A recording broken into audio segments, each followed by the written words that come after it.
And when it comes to brands, I know that most of the time you're working with brands such as like brands that sell products or services. Would you say that there's a difference between those brands and a personal brand, or would you say that they're one and the same? Feel cold, I can't make a move. I go fast, I don't know the truth. Real life strikes while you and you out. Was that life was here? Knew that you would need me. Brands are not necessities. Brands are social actors, so they are active in society, and they have a very important role to play because brands can either increase or decrease inequality. Brands can increase or decrease social glue. Brands can increase or decrease people's self-esteem.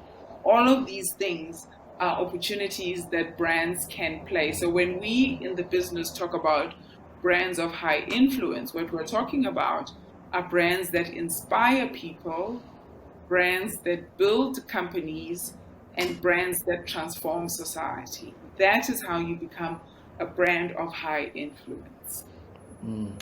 And when it comes to brands, I know that most of the time you're working with brands such as like brands that sell products or services. Would you say that there's a difference between those brands and a personal brand, or would you say that they're one and the same?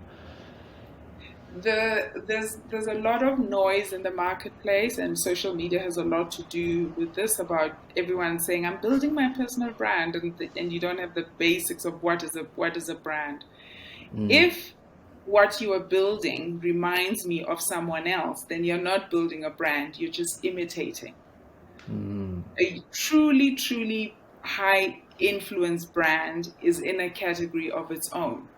You will know when you're looking at Apple that this is Apple. There is nothing that is almost Apple or something that's called appellation because it's imitating Apple.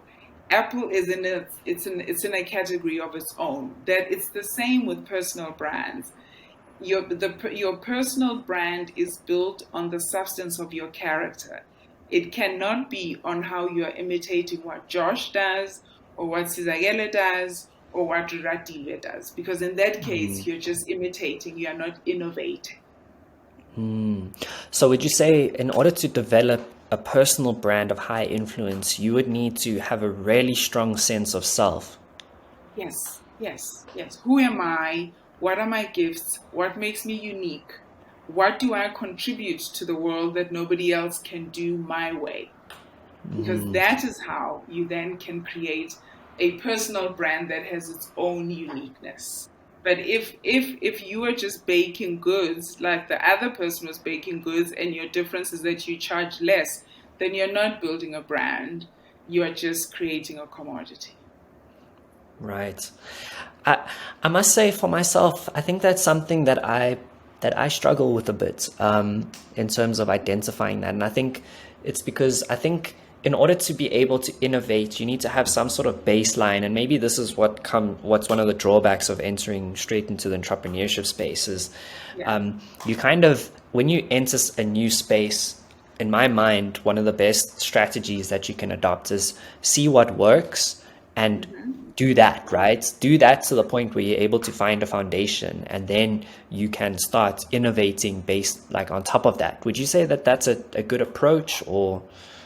It's a helpful way to just say context is important, right? So what's going on in the world, what's going on in the sector in which I'm interested in, and where are the gaps, right? Who do I think is the best? Because we always can learn from the best. And what are the opportunities that I see in what they have offered? What are the gaps? Because Apple is not the first computer. There was Microsoft before that.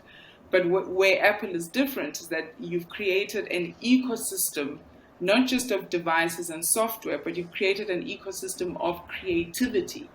Whereas Microsoft was giving you the device, Apple is giving you the imagination. So that is how you would start to seek out what exists and where your own unique take can contribute. I mean, if you think about it, most cars have a windshield a rear view mirror, and 4 tires. But not all of them are Volvo, not all of them are BMW, not all of them are Maserati, not all of them are whatever other brand, Kia.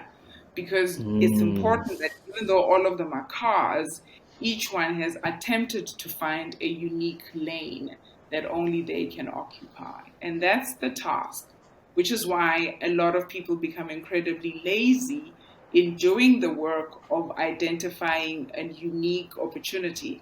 And then you just go for the lowest hanging fruit by imitating what already exists.